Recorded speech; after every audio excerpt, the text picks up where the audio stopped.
wearing a sweater that was selected for you by the people in this room from a pile of stuff.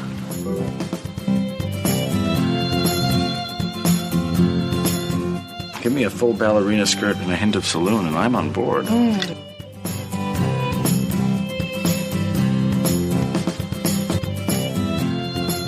have a hole in my stomach!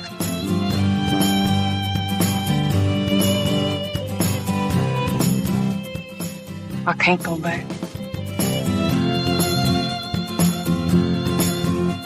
Welcome to the She Became Visible podcast. I'm your host, René Steelman. This podcast is my story. It's your story. It's our story. It's all the stories of all the women who one day knew that it was time to remember who they were, who they are, and stand up and be seen.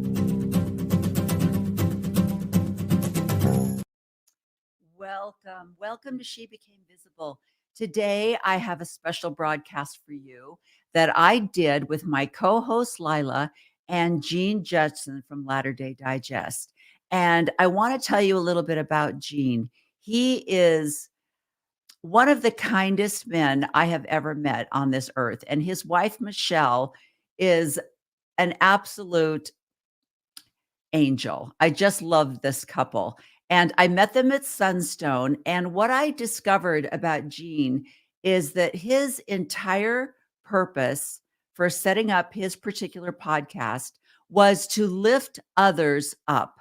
He wanted to be the one who told the world about some fabulous podcasts that he found and that he wanted to promote. It has nothing to do with Gene himself. He doesn't have his own agenda. His agenda is to promote others, which I find very unique. And especially in the world of male-dominated podcasts. So I love Gene, and he asked me and Lila to do a podcast because he really wanted to tell the world about She Became Visible. Now, isn't that great? I mean, how many male podcasts do you know that say, I really want to help you promote your podcast? And it is a female-dominated podcast. It is specifically addressing women and their needs to be given the right to become autonomous, to promote themselves in a image that is not considered self-serving. And Gene is all into that. So let me turn the time over now to Gene and the fabulous podcast that we did. So I am going to let Gene take it away, and here we go. Welcome, everyone, to Latter Daily Digest. We honor creators and their journey. And today we have with us René of She Became Visible. And co-hosting with me is Lila Tuller. Thanks, René, for coming on our show. Thank you. And co-hosting with me is Lila Tuller on She Became Visible. So this worked out really well. Lila is my co-host as well. So that worked out really well. Yeah. So about how many episodes has Lila appeared on about, Oh, that's a good question. The person that does my Instagram was always asking me that. What number are you on? I'm like, I don't know.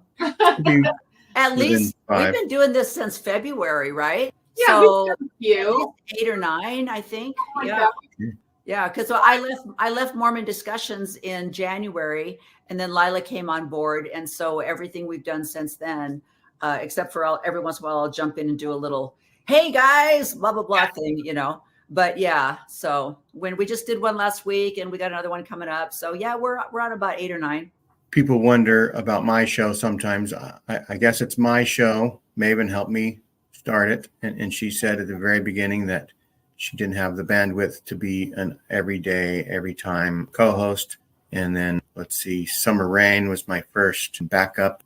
And then there's been a couple other people that have co-hosted. Thanks, Lila, for jumping in on this special occasion. Couldn't be happier. And Gene, I really like your introduction because that's what I really wanted to let people know is when I ran into you at Sunstone, and you told me what your idea was. I love that your entire goal and mission statement was, I want to help other people get their podcasts out into the world. And I mean, I thought, wow, that is unique and That's right. unusual. As my own personal means of taking over the world. That's the ultimate goal. Start out. So you were really trying to start your own little cult. I get it. So, now. if you have a goal that's here, it's just too easy, right? If you put a goal up here, you're not going to achieve it, but the journey is fun. So Okay. All right. Sort of my All model. right. All right. So Renee, tell us a little bit about your background and your life story up until Till I broke 2 down and started years a podcast. before you started a podcast or whatever.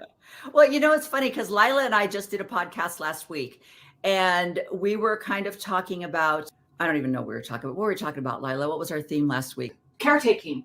Yeah, caregiving. That's right. And I think, and we were talking about how women are kind of, I don't know, maybe it's a natural instinct, who knows, but not, but we're caregivers, right? In fact, Lila and I were talking about how for women, it's hard to secure guests on our podcast because oftentimes I'll have a guest scheduled and they'll call and they'll say, oh, I'm so sorry, I can't be there. My son called and asked if I could take care of the kids.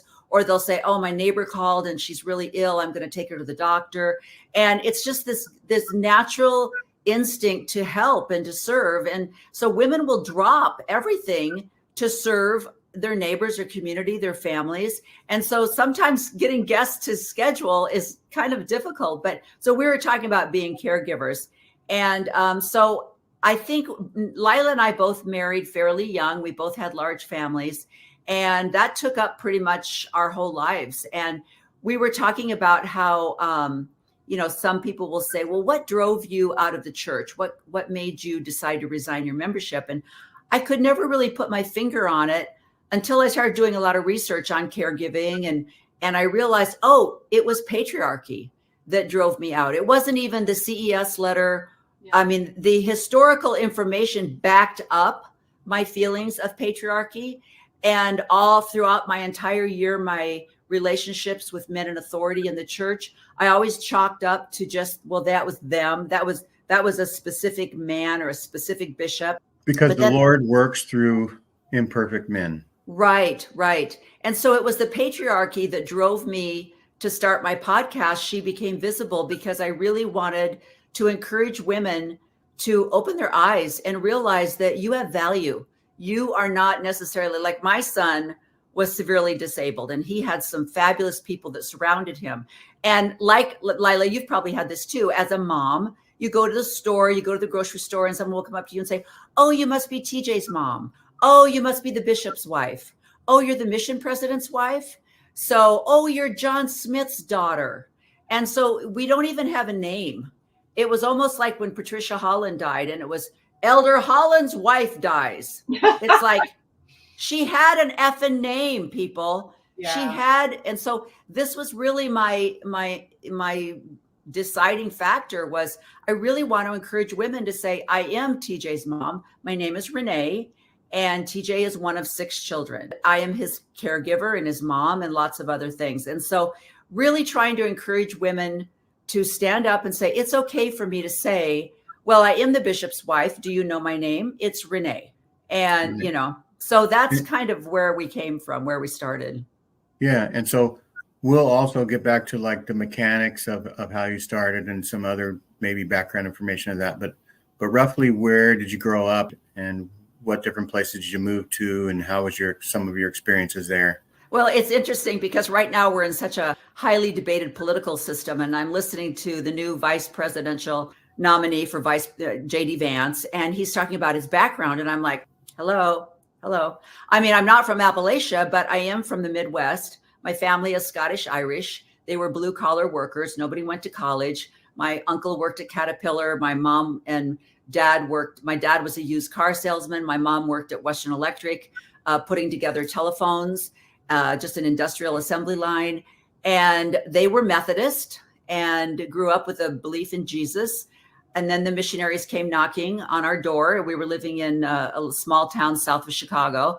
And my mother had an older sister who was a Mormon, but Aunt Marilyn was not a missionary. She never talked about the church. Everybody knew she was a Mormon, but that wasn't her identity. She just came to the family gatherings and she was who she was. But I think because we already had a Mormon in the family. When the missionaries came to the door, my mom let them in. And it's funny because one of the missionaries was Sister Smith, definitely related to Hiram. My mom was all like, oh, because she was related to Hiram Smith, and Sister Collier. And these two sisters baptized and converted my parents. Now, my stepfather, I was living with my stepfather and my mother at the time. My parents got divorced when I was 7. And my stepfather was from England. He grew up Church of England. He loved his wine. He loved his Carmen Gia and his things like that. And they both smoked. They both drank. And my dad gave up those things for my mother. And not because he believed in the church, not because he believed Joseph Smith was a prophet, but this is what his family was going to do. So he said, yeah, I guess I'll do it too. He was a wonderful, wonderful man. And so I joined the church. I was 12 when we were baptized in the church. So grew up in Illinois. And then when I was 17, my dad got transferred to the Western Electric in Washington State. And so we moved to Washington State my senior year in high school. And yeah, that was cruel. Plus, I went from a large 1,500, student high school to a 500 student country school where everybody was pre-engaged and the guys were still rolling their cigarettes up in their sleeves, And I was like, what? Bonds was in your high school. Yeah. Yeah. And so my only friends were 3 girls at church in my ward. And that's who I hung out with, was the girls in my ward. They were all 3 bridesmaids at my wedding. Aww. And one of them has passed away and the other 2 are still active in the church. I grew up, met my missionary at a church dance. He went on a mission. I went into the Navy. He came home from his mission. We got married in the Salt Lake Temple. Gordon B. Hinckley married us. And we just, my goal was to get pregnant and get out of the Navy because I needed to be a mom and a wife. And unfortunately, that didn't happen. It took me a while to get pregnant. And so after I completed my service, we came back to Oregon and started our family. And we have 6 children. And I was just living the life.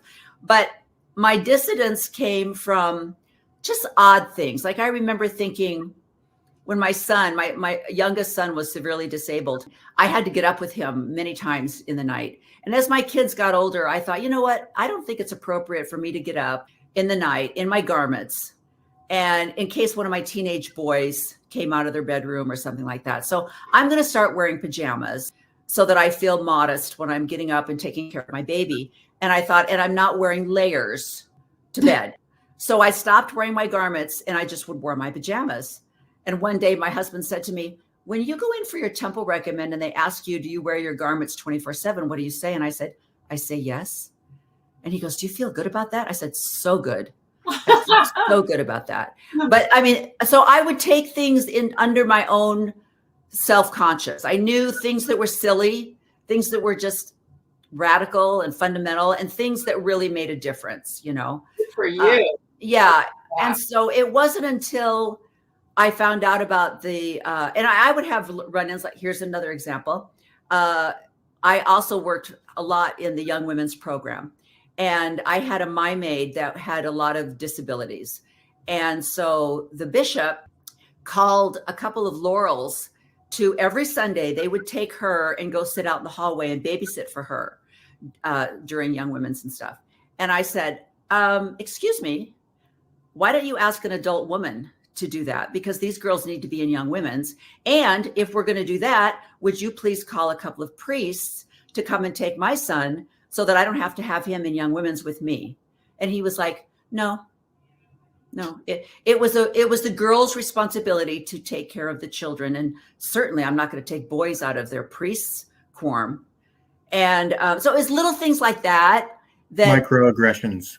Yeah. And patriarchy. There's like, I know better than you. I'm going to issue a calling. I remember getting a calling after I had my 5th baby. He was just a few weeks old. They called me to be in the Young Women's. And I remember driving to the beach in Oregon. I've got this brand new baby. I'm picking up these little beehives at their homes to take them to the beach for this activity. And their parents are all mowing the yard. Mom's doing chores. And I'm like, why am I taking your kid to the beach? I have 4 other children and a baby in the backseat of my car. We get to the beach.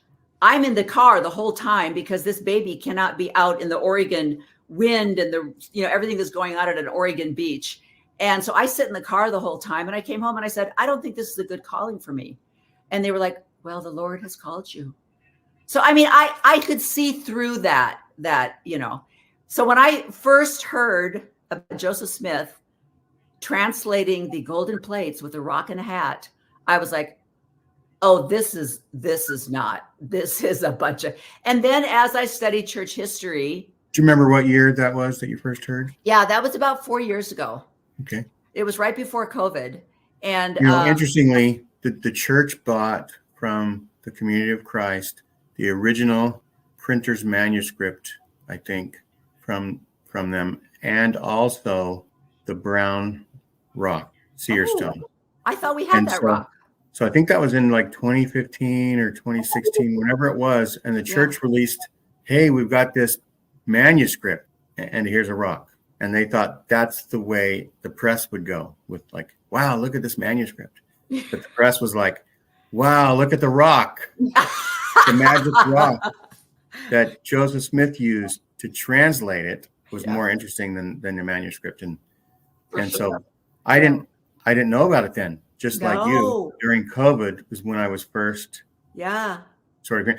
The only other tinge of that is in 2010 or 11, I heard a rerun of South Park where they do Meet the Mormons or whatever the show's called. Yeah. And so the story is told pretty good. It's like, that seems close, even though they make humorous things in there. But what they really got wrong was that Joseph Smith looked in a hat at a rock to translate the. That's the only thing I had an issue with. Everything else was like, yeah, it kind of happened that way, and you kind of told it funny. But where did you get that idea? Yeah. Joseph Smith had a quill pen, and he had the golden plates open, and he would look, and he could tell from the characters what should be written down. Now, I didn't realize that painting of Joseph with the quill pen always, right? Yeah. Didn't make sense because he always had a scribe. Yeah. Right. Yeah. As far as we know. Yeah. I don't know if anybody's ever identified any writing. What he was, just his version of the first vision, I think, is one of the few things. Yeah. And so anyway, yes, 2020. Well, yeah. And I think, and that just led me down the rabbit hole. But I think also one of the things that motivated me was when I decided to let my hair go gray, I started following other women on social media that had also gone gray. And the comments that they would get from complete strangers would come up to them and say, you'd look 10 years younger if you dye your hair. Or if they went out with family, they would say, oh, this must be your mother, when it was her husband, or her. If I was in your shoes, I would have said, gee, your IQ would seem 10 points higher if you hadn't made that statement. That's all right. I'm going to write that one down. That's a really good response. But I was appalled because I thought nobody has gone up to Anderson Cooper and said, Anderson, you're a journalist. No. You should really dye your hair. Or George Clooney, George, you'd look 10 years younger if you dyed your hair.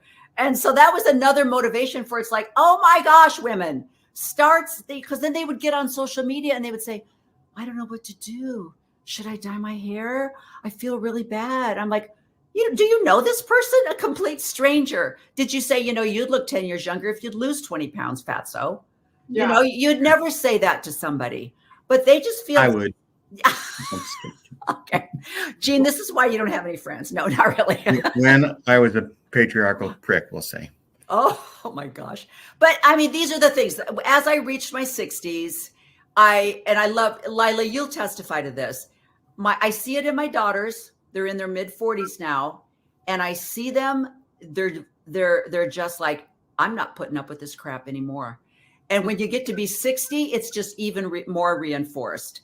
And I know there's a hormonal issue because it's like men start crying, women start standing up for themselves. So there's a testosterone estrogen level here that's going on, but I love it because the women are like, I'm not going to listen to you anymore. I'm not going to put up with this anymore.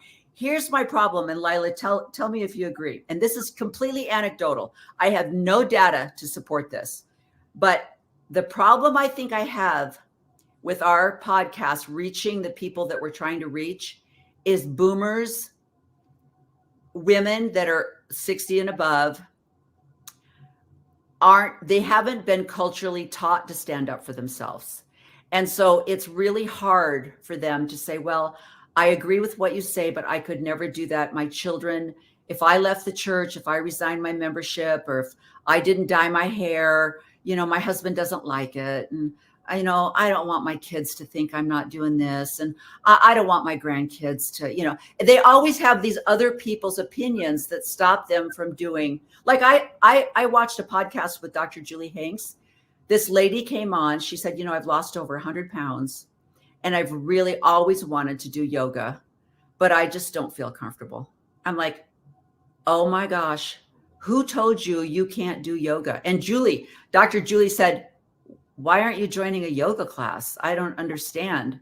But that's the age. That's the boomers have that. And so I think that's why we have a hard time reaching women that are in our demographic to say, it's okay to say, no, I don't want to do that. Or I'm sorry you don't like my hair, or I'm sorry you don't like my clothing.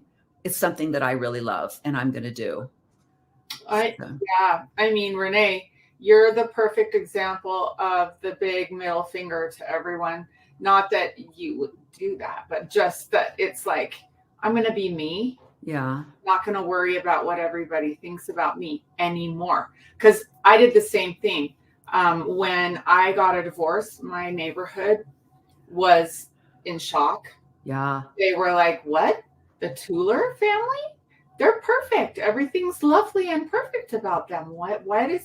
What's going on? Is Lila having a nervous breakdown? Oh, yeah. Or there must be a scandal. There's probably a scandal. Yeah. There was no scandal. It was Lila just finally got to a point where she said, I can't do this anymore. Yeah. I have done it too long and I can't do it anymore. So I did that. And then I also left the church. So those two big no-nos where I really, I had a great friend group. We did a lot of things together, but they're all, just really socked into the church. And I think, at first they wanted to pretend like they didn't know, but they did know that I had left and they were talking about it. And so it was this elephant in the room. So one time we were all at lunch for someone's birthday and I just brought it up. And I said, I know you all know this. And I said, I just want you to know that I don't care if you guys want to, whatever you believe, whatever you want to think about the church, but I was the one that was the gospel doctrine teacher, for years and years, that was such a scriptorian and so involved in it. I said, you have to believe me. I did not lose my mind. I opened my mind for the first time and looked at this critically. And, one of them piped up and she said, well, I can see that, but it all comes down to the Book of Mormon. There's no way that Joseph Smith could have written that himself. And I just said, why? Why couldn't he have? Yeah. Every other author on the planet wrote their book by themselves. Why couldn't he write that? Well, it's just too involved. It's too complicated. There's too much. And I said, no, not really. Yeah. To think the same thing, because that's what we've been taught, right? Yeah. Anyway, I'm just, bottom line is I'm saying, hooray for you for having the courage to stand up for something, even though all of your peers and your family or whoever, your husband, might look at you and say, Renee's going cuckoo. Yeah. You just have to go forward with what you believe. Yeah. Let everyone talk. Let them talk. Let them gossip. That's what I did. I just figured you guys needed something to talk about. Yeah. Well, something to talk about. Yeah. okay. No, but you know what? And there's a very great statement that they said, they're going to talk about you, whether they like you or don't like you. So let them talk and just do you. Yeah. So you're absolutely right.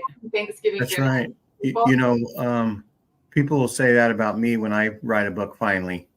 And I'll say, yeah, I can't write a book, but I have AI.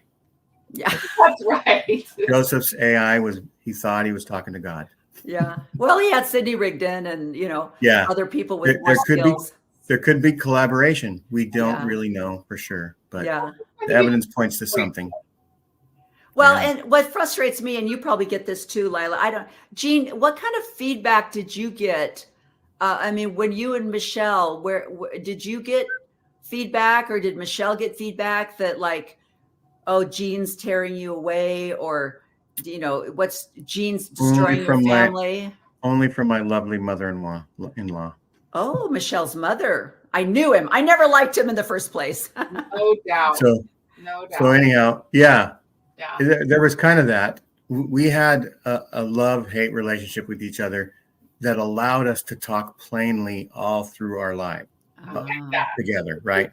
And so we would have some banter, right, back and forth. But I had stopped going around 2015 because I thought, and it was actually before even the policy of discrimination. What do we call that? Oh yeah, the LGBTQ policy. Because I thought that the church could be better, right?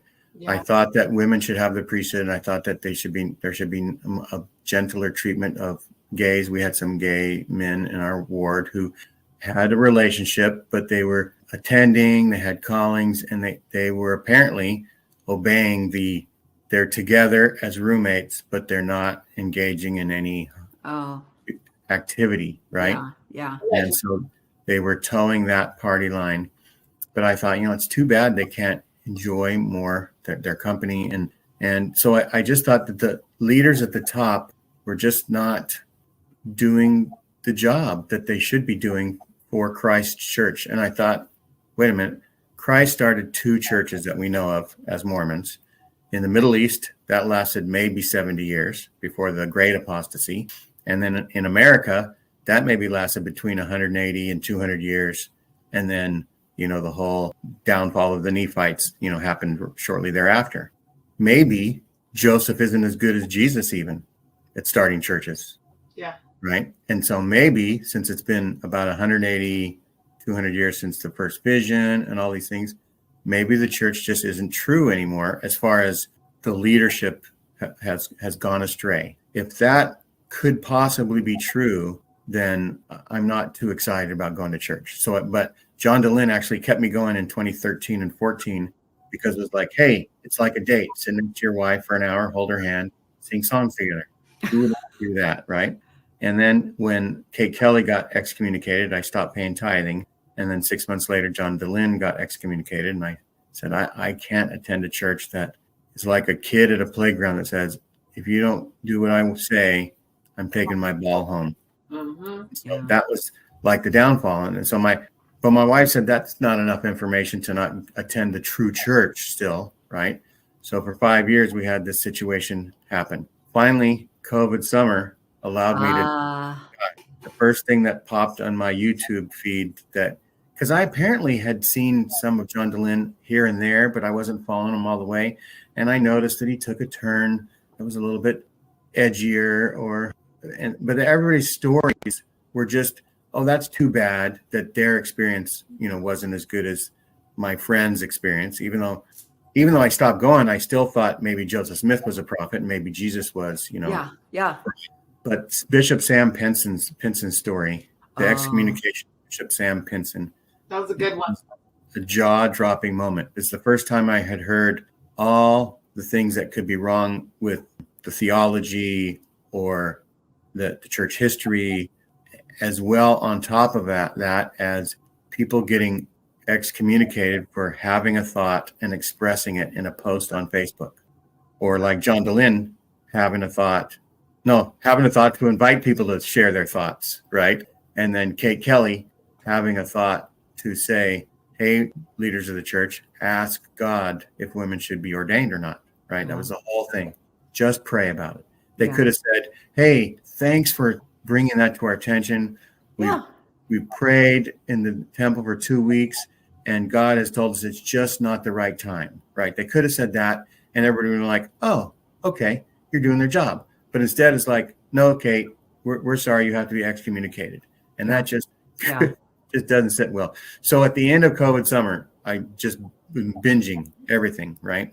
And I was just floored with everything that I had heard. You were done. I said to my wife, she was Relief Society secretary. I said, you could stay going to church, you could stay paying tithing. I just have so much more information that I just need you to know what it is, or else I'm going to go crazy holding it inside. She had been laid off because of, COVID layoffs and stuff. And so she had time. So we watched Hans and Brigitte Madsen. Started off with Leah and Cody Young because they get excommunicated. Well, he does. They don't even care about her for starting a Facebook group to support people that are losing their faith, and as if they started a whole new church. And the bishop's questions say you can't be a new church.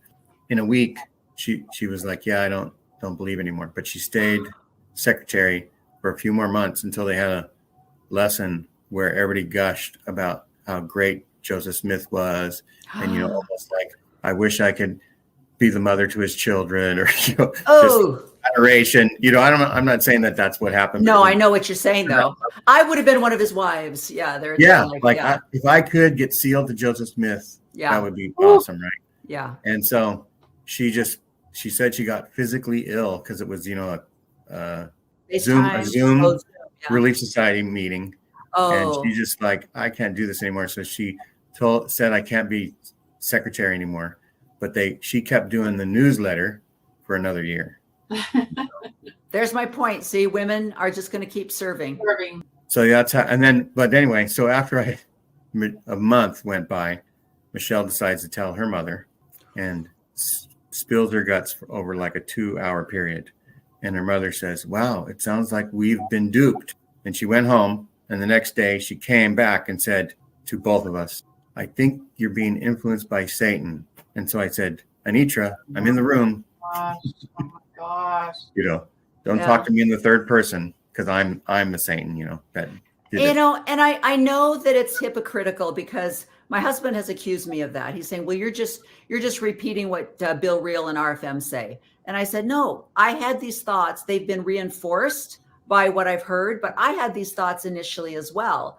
And he doesn't believe me. And I say the same thing. You guys are just minor birds. You're saying what you hear over the pulpit, you've been influenced by Satan, or, oh, you just wanted to sin, because that's what they're told over the pulpit. And then they repeat those words. Right. So, I know on both sides there's bias, but to me, things like the SEC letter and the misuse of tithing money, and just the more historical people like Matt Harris and Benjamin Park, who do not say anything that's a personal opinion.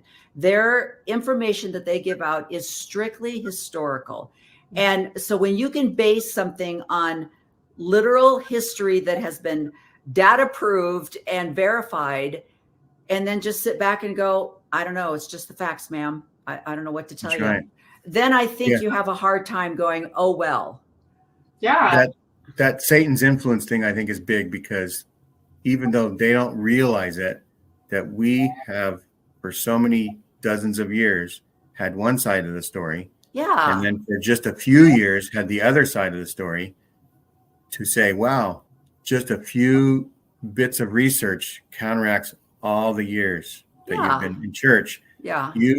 I trust that you've looked at both sides of the issue now, right? Right. Instead, it's like, oh, Satan's influencing you. It's like, well, because you're conditioned to say that. That's exactly right. And Lila, because I had the same thing, Gene, and I think it's very common as the steps go through. When I first started hearing things, it was like, well, I think there's a big problem, but Joseph Smith was still a prophet, and the Book of Mormon is still true. And so, and everybody starts out that way. That's where Michelle Stone is, right? Well, polygamy is wrong, but Joseph Smith was a prophet, and the Book of Mormon is true. Yeah. Every other prophet after that has been a mafia leader, but that's what everybody has. That's the last thing to go. That's the last thing to go, is when you start realizing that how brilliant some people are, other people that haven't had training, they don't have a master's degree or PhD in contemporary writing, that they could also write a book without having any knowledge. You start finding those things out, or you start seeing historically what's in the Book of Mormon is impossible. Yeah. And, you've got people like Todd Christofferson, I think, that's still saying, hey, there's still time. I mean, you never know when you're going to run into a mummy somewhere. And it's kind of like, okay. Yeah. They are doing more, exploring in Egypt, and they're finding more lost cities. They're not finding that in America.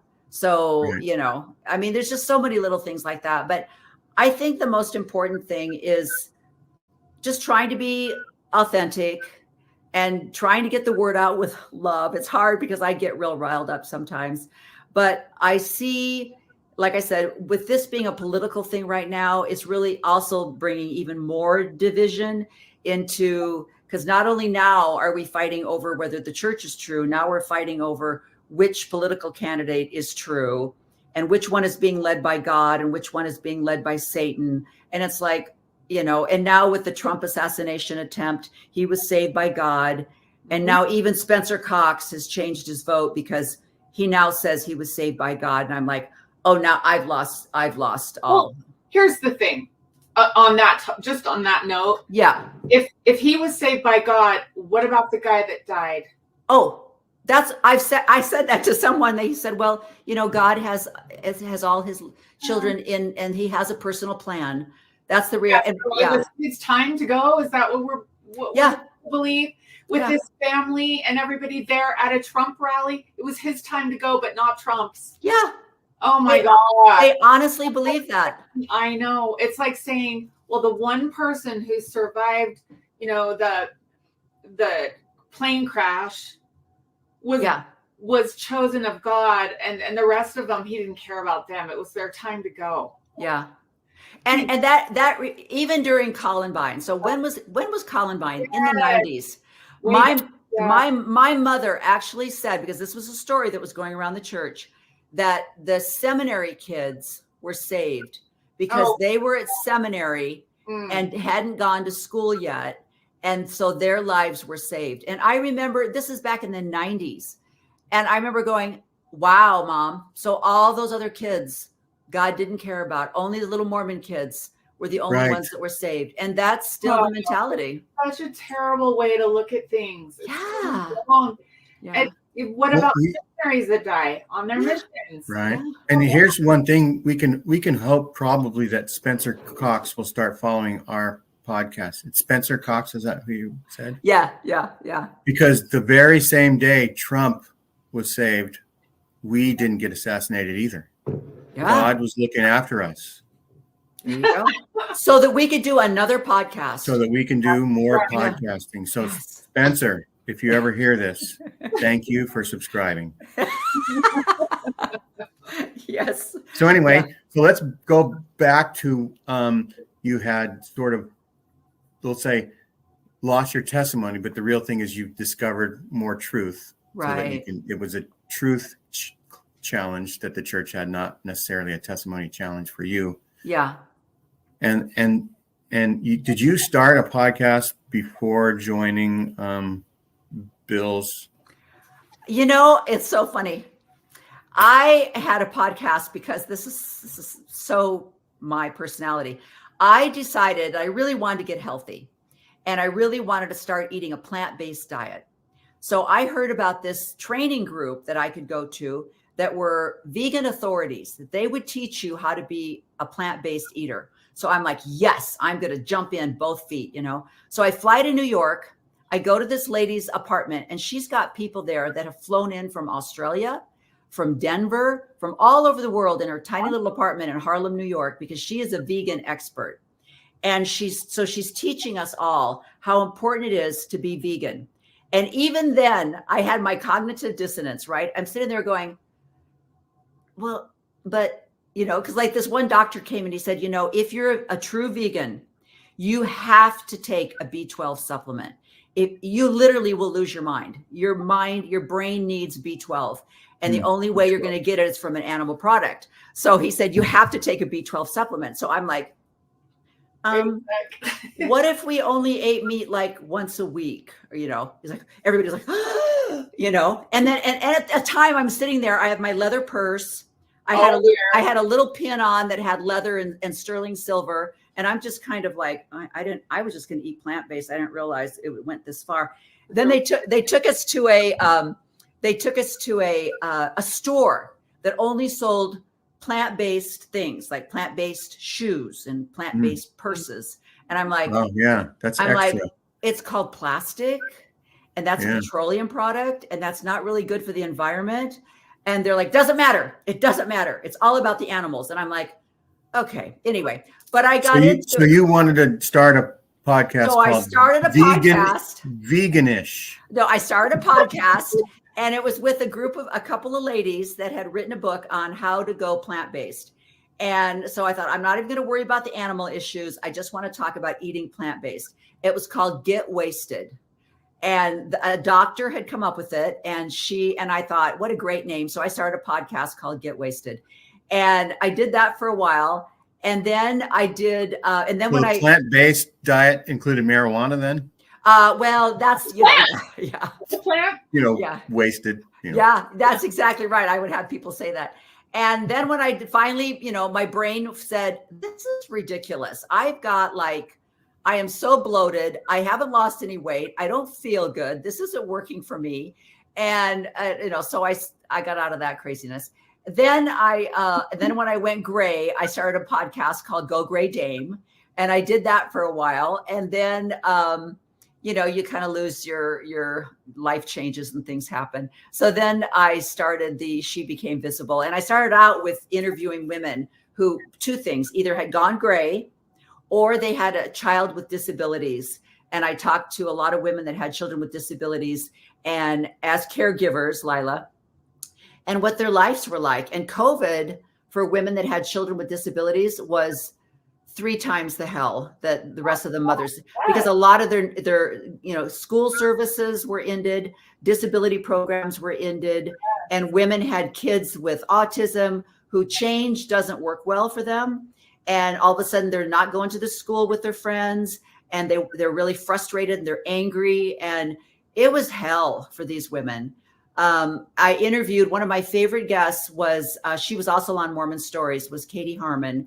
And she had a son that had a diaphragmatic hernia like my son had.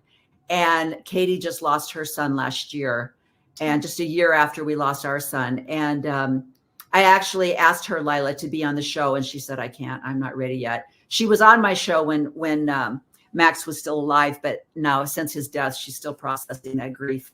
But so that was the focus of my other one. So that I'm trying to kind of incorporate that into She Became Visible, is just women in general, how to live their best life in whatever situation you're in, whether you're still caregiving or whether you have a husband that's very dominant and you're not giving you the freedom to be who you are and you're just going along with it because that's, what Mormon women do. They go along to get along. And so I don't know, but it's one of those things, like I said, with Dr. Julie Hanks, I got into a group.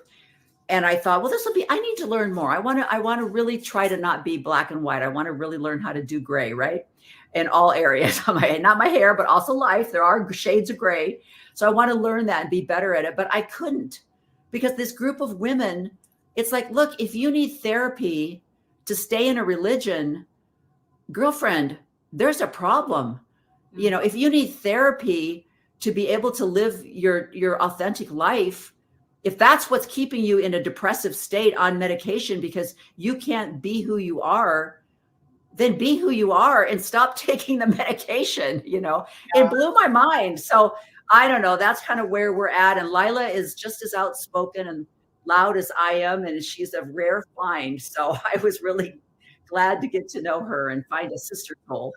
Yeah. How long ago did you start She Became Visible? And then how many episodes had you done before you joined Bill Reel's Mormon discussion?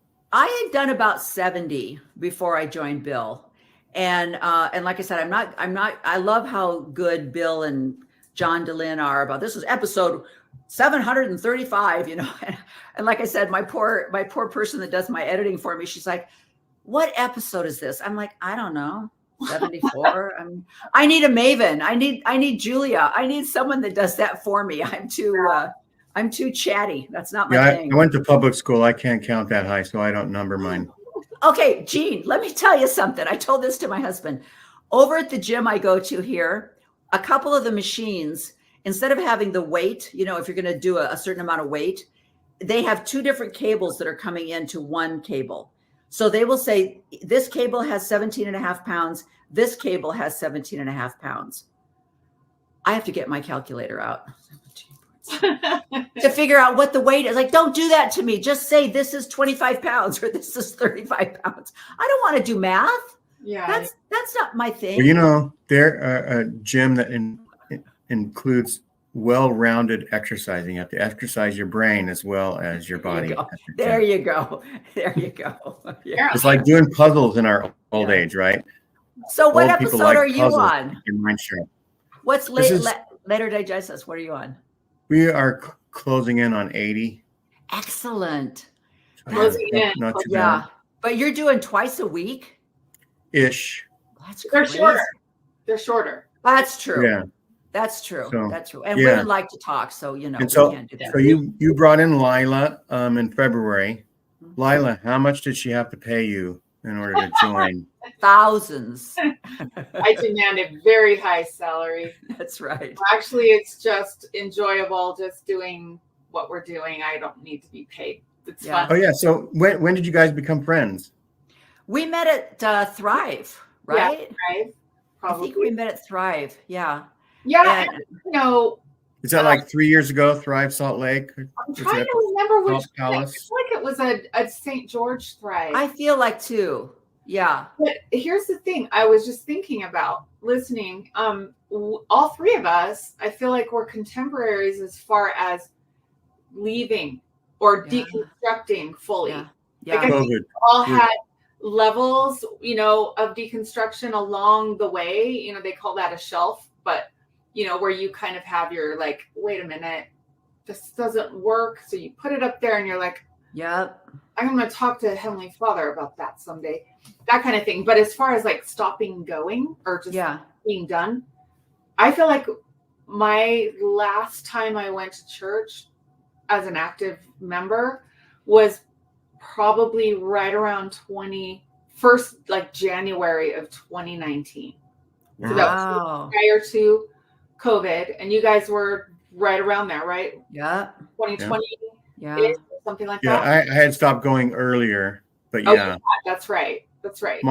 Interestingly, around the turn of the century, I was board executive secretary. Okay. And then I was in the elders quorum presidency, and then young men's, and then a couple other callings, and then your hand is going lower. Primary, but not what's the first primary thing? Nursery. So I was a nursery leader, and then you worked your way up. Janitor.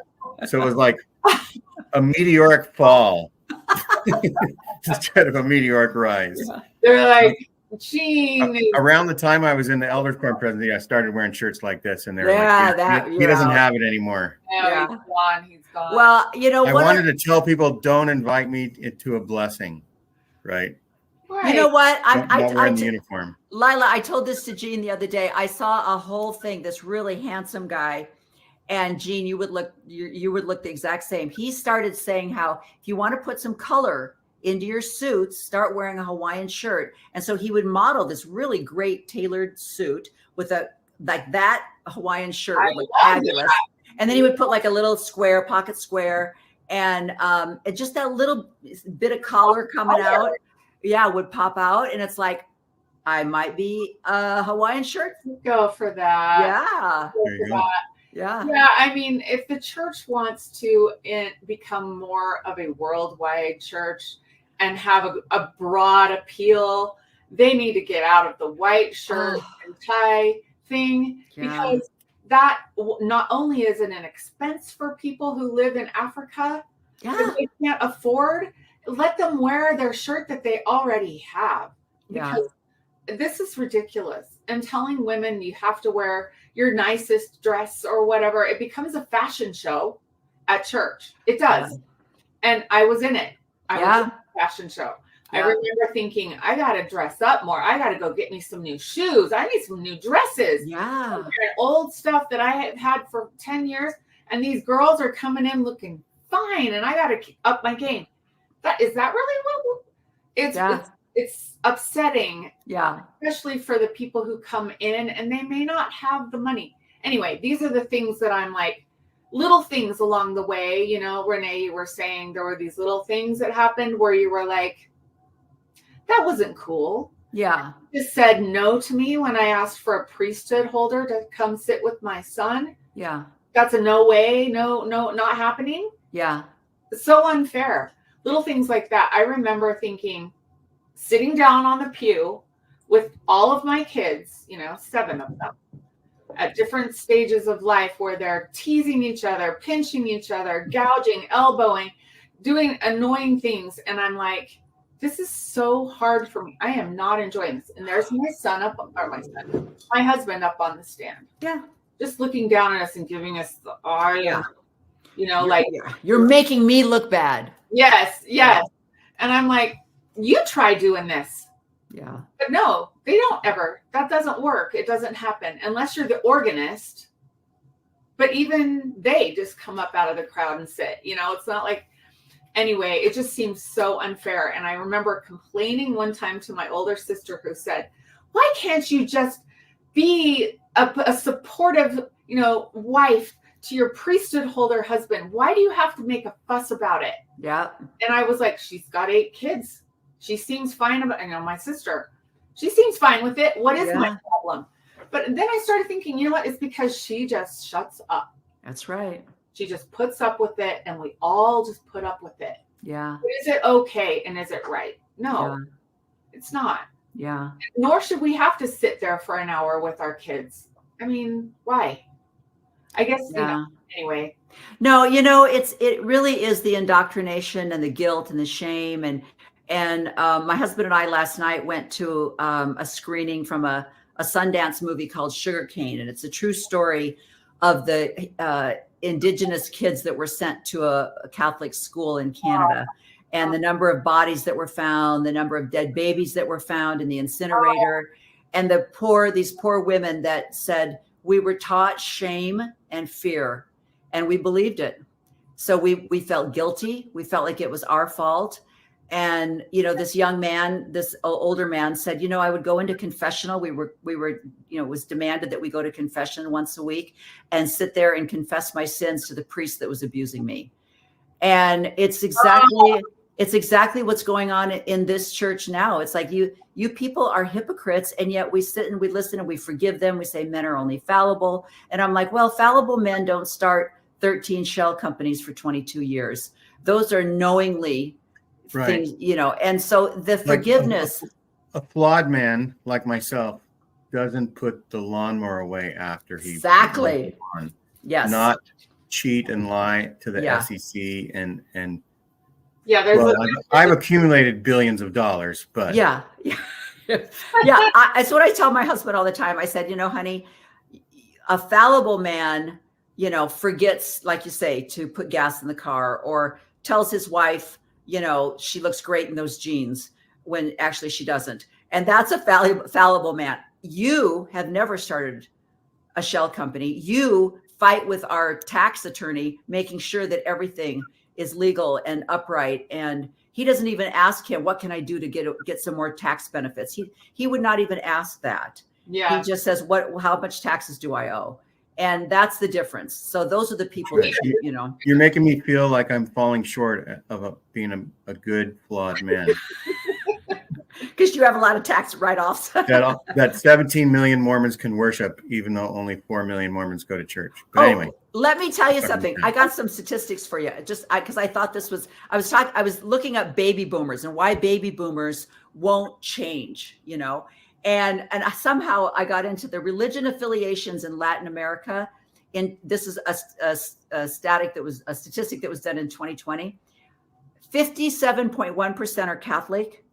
0.4% are Mormon. There's evangelical, Pentecostal, Jehovah's Witness, Adventists are higher than the Mormon church in the Latin American countries. So this whole, you know, thing about the church is a rolling stone and the whole bit, Blossom has a rose. yeah. And, one of the reasons that boomers will leave the church is because of failed church experiences. And I think that's where the women are, a lot of people are going, this is not the church experience. And you guys, same thing. I grew up with road shows and dance festivals, and youth conference was in Indiana. It wasn't at my local church. We would drive all the way to Indiana to stay in a college dorm. It was so exciting and so much fun. And, people, and then, or their children, baby boomers will leave the church if their children leave the church. I found that.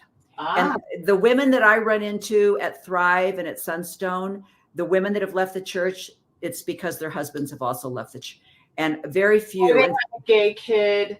Or they have a gay child. Yeah. And And I know there are some women that have left the church, but, and their husbands are usually, they'll say, well, I have to get a divorce because I need an eternal companion. And, fortunately, my husband doesn't think that way. It's an interesting thing, but Lila and I are fighting for the boomer ladies to stand up and say, I love you. I want to be married to you. I think we have the same values. I don't believe in this religion, and I'm going to go my own direction. I'm going to take a yoga class, by the way, and I probably might get a tattoo. I don't know why I say that. You could almost subtitle your show, She Became Visible, Fighting for the Boomer Ladies Out There. There you go. Maybe if we put boomer in the title, there you go. Boomer Girls Gone Wild. That would definitely. We could start an OnlyFans account, Lila. Yeah. Start monetizing this thing here. Yeah. So anyway, we now know René a little bit more. We know Lila a little bit more, and I encourage you to go see. Yeah, we know René Gene and Lila. Gene and Michelle on their show. We'll have to have Michelle on the show, Lila. Yeah, we'll have Michelle. Links in the description. Yeah, Michelle's like, no way ever. Yeah. You would have to get her pretty drunk. Yeah. Well, boomer girls can do it. Can do hard things. Yeah. Get her. Because we have. So. Yeah. And so anyhow, we'll provide links in the description to your show. Oh, you're the best. And also, Lila, when was your episode with Ed Mormon Stories to get a more full of your story? That was that during COVID? Right before COVID. Wow. Like February 2020. It may have caused the spread of COVID. When it went viral. COVID. It was, the spread. Throngs of people would meet with each other in small homes to watch your show. Yeah. And that spread COVID faster. I knew it. I knew she was a disruptor. You know what's funny, Gene? Her father set my husband apart as a missionary in the mission home. Isn't that weird? Isn't that weird? That is weird. I probably will say, and Michelle's not here to say for sure, but I am pretty sure that one of your episodes is one of the shows that I showed Michelle as well. Your own story was part of it.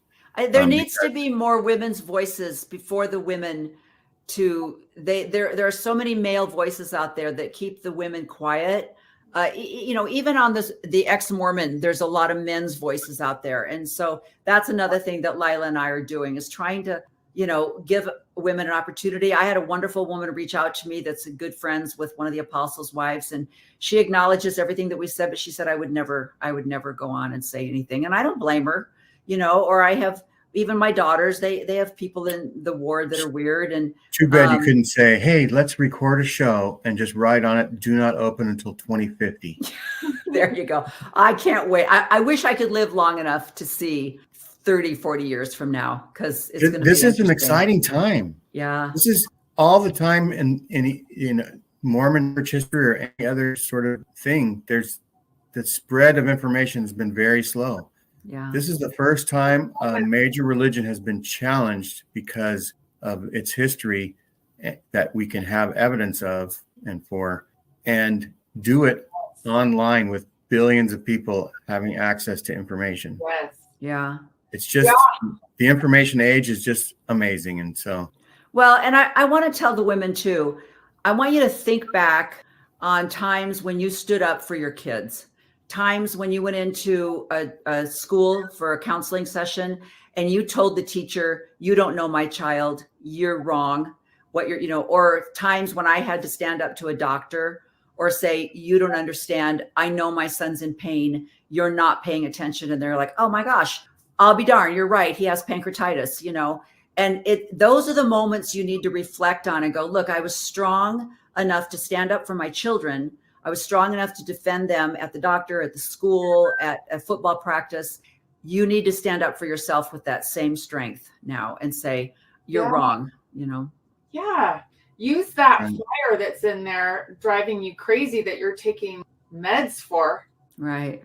Just use that, like speak out, because there is, like Gene was saying, with social media now, the power of united voices has become so huge, it's unstoppable.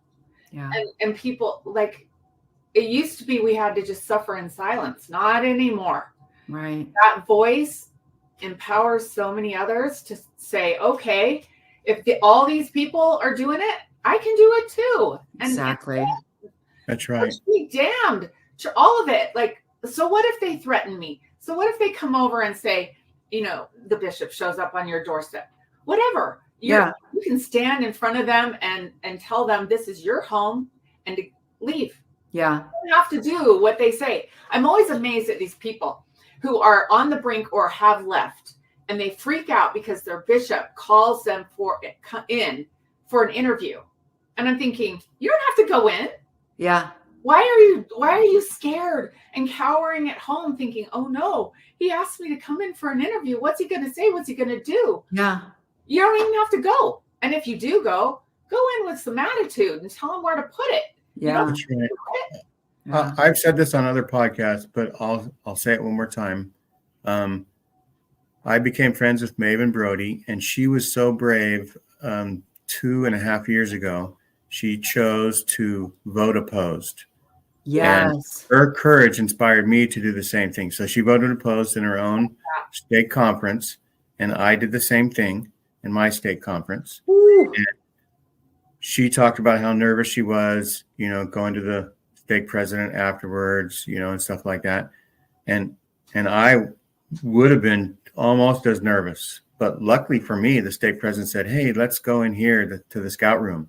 So it wasn't in the stake president's office where he was behind the big desk or anything like that. It was a little more. And I basically told him, because when I voted opposed, I made sure everybody saw that I also voted in favor of all the local leaders. I sat like in the third row. The big state conference at the Oakland Interstate Center in the big auditorium. And I say to people, like, I didn't maybe change anybody's lives that day, or anything, but 500 people saw somebody thinking for themselves for the first time. Yeah. Right. But yeah, so luckily I told the stake president that, I don't think I think the church could be better in its relations with, LGBTQ. I think it could be better in all these other areas. And he said, well, yeah, I'm a lawyer in California, and I instruct companies on how to work within the LGBTQ laws that exist. So I agree with you, but I'm waiting for, the Lord to share with the brethren. Yeah, it's not about the Lord. How to change. There's a true order of things. And so anyhow, yes, Maven's bravery helped me, do that. And I'll always appreciate that. And so thanks for coming on our show. Hope everyone enjoys the content, can like and subscribe and do all those things. Visit Renee's show. She Became Visible. I never said that Renee's last name was Steelman. So I'm going to put it on record that she does have a last name. I do. Yes. I tried to hyphenating it for a while when I was in a brief feminist moment. And then I decided there was too many boxes to fill in. So I just had to drop the hyphenated name. But Gene, thank you as well for reaching out. And this is the second time I've been on your show, and your efforts to promote other people and to lift others up should be applauded. And I'm so grateful for you taking your show to that area where your whole goal is to lift others. And I thank you so much for that. And it is to honor anybody. So if anybody has a faithful podcast, even, I'm impressed with anybody who has a thought and that expresses it. You know, I'm all in favor of it. And so the door is open for either side of the aisle. It's, you know, there's some dogma that comes out maybe, but everybody's life's experience is their experience, right? And so that can be displayed on our show. And so, all righty. All right. We did it. Thank you. Everybody have a good rest of the week, we'll say. All right. Is he not amazing? I really am so grateful that Gene had Lila and I on the show. It was a really great experience. And I hope you enjoyed it as well. And I hope you remember that the purpose of She Became Visible is to encourage you to stand up for yourself and to be visible, to be proud of who you are and what you've done in your life. And I want you to join me next week. I am going to be interviewing Susan. I'll tell you more about her later.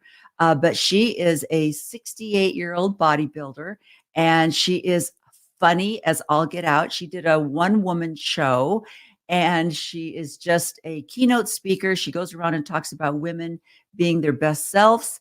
And I'll tell you more about her as the weeks go on. But I look forward to you joining She Became Visible next week. Thank you so much for joining me today. Bye-bye.